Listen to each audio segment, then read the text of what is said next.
Hey everybody, it's me, Dr. Griffin again.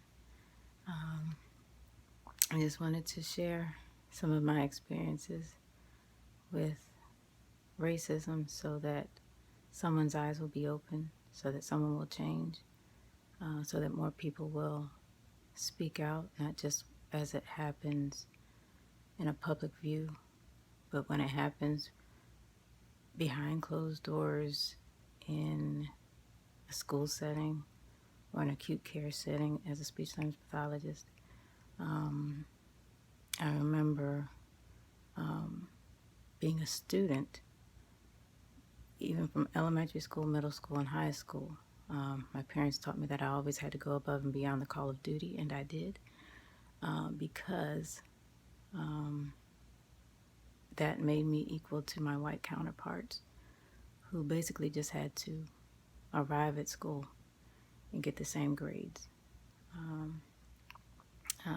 So that was a disparity that I had to deal with, but there was nothing wrong with going above and beyond the call of duty.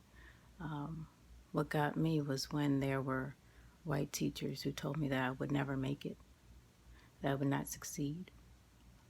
Especially in high school, I was an early admit student, meaning I went to college a year early in my senior year. So I was a full-time freshman and a full-time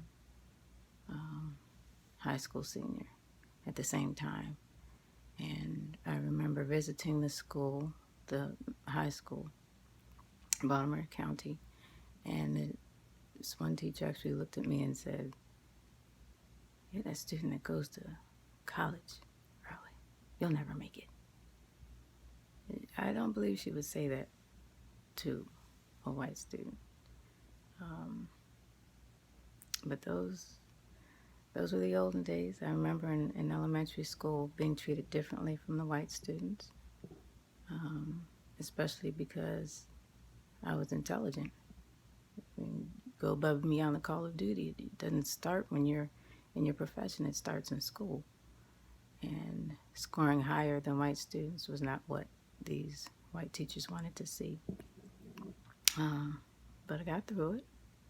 Attended HBCU, Morgan State University, another one, Howard University, for my master's in communication sciences and disorders. And what I did not think I would encounter was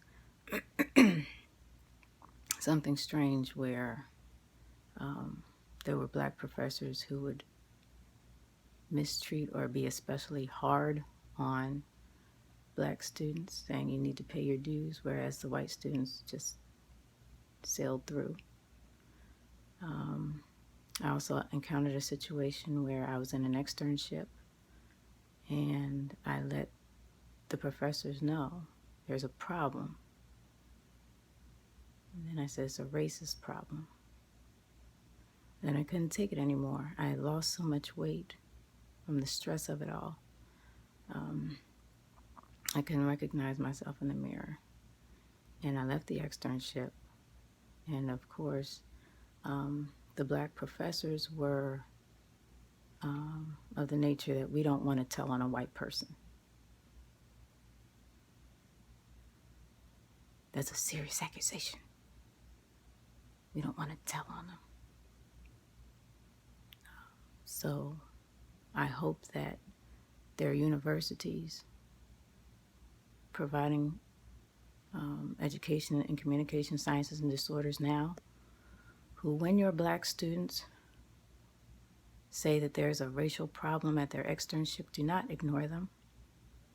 Do not sweep it under the rug, and do not make them feel as if they have to sweep things under the rug when they become therapists. Even on the job, I mean, of course, I was in a lot of places where I was the only black therapist. In my doctoral studies, I was the only black student.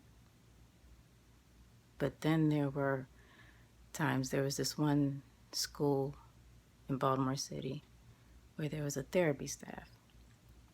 And when I joined the therapy staff, there were speech therapists, occupational therapists, physical therapists, and there were also assistants. We didn't have any speech therapy assistants, All the therapy staff for speech pathology. We were all three speech language pathologists. And I remember working with a student, and then the physical therapist came in and said, I just need to make some adjustments. It was either to a chair or a brace. I don't recall. But I remember her looking up at me and saying, oh, so you're the new assistant? I said, no. You're not a speech therapy assistant? No, I'm a speech language pathologist. And there's nothing wrong with being an SLPA. I was proud to be an SLPA. I was an SLPA for a year with Baltimore City Public Schools.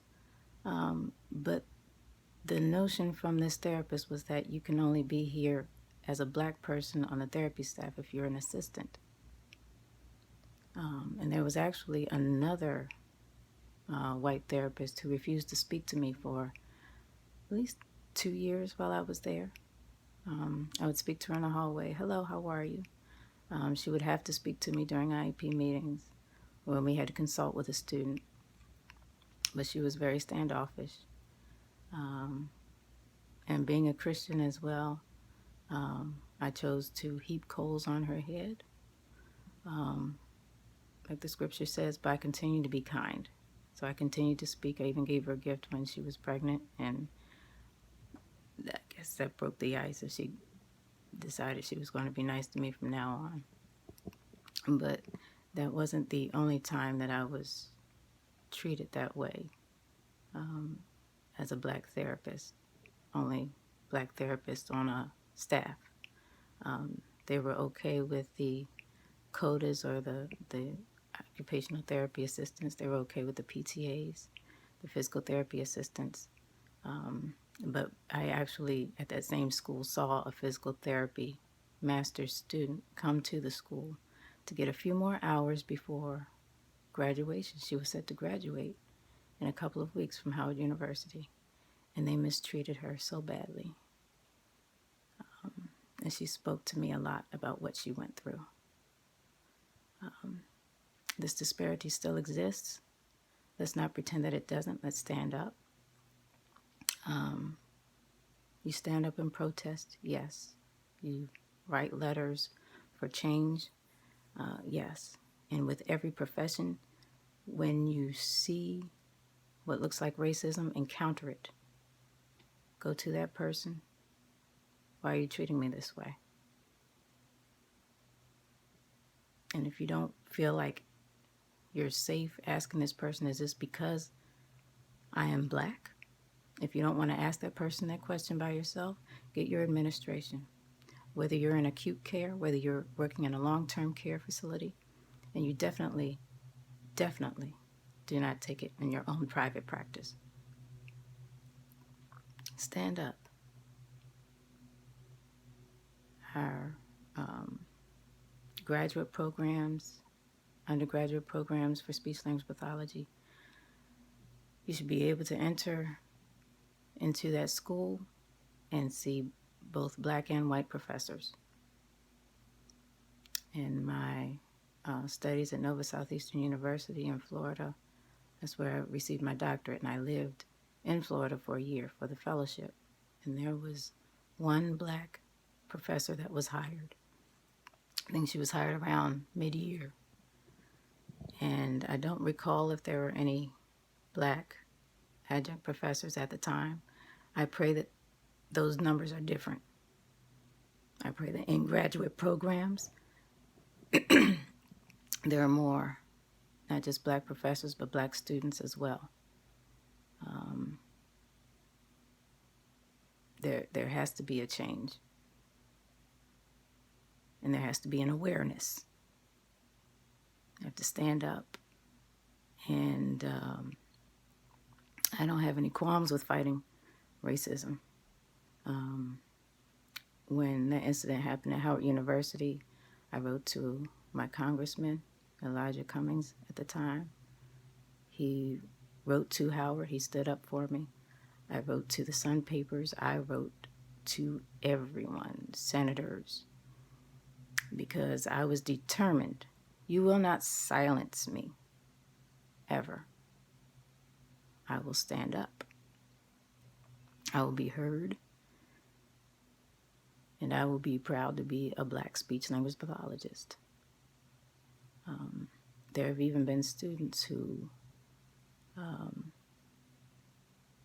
decided they weren't going to cooperate, and it wasn't because of behavioral issues. It wasn't because of a diagnosis. It was because you're a Black therapist. Yes. Well, the problem was that this student was used to seeing only white therapists and white teachers. So then the problem becomes that of the schools and the acute care facilities and the long-term facilities who do not have proper diversity on staff.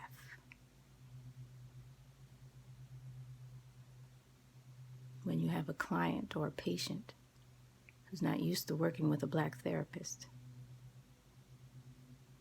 and doesn't want to work with you, may even say those words, go to administration, I want another therapist.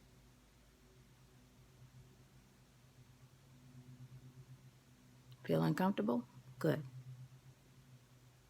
Let's stand up. It's time. It's past time.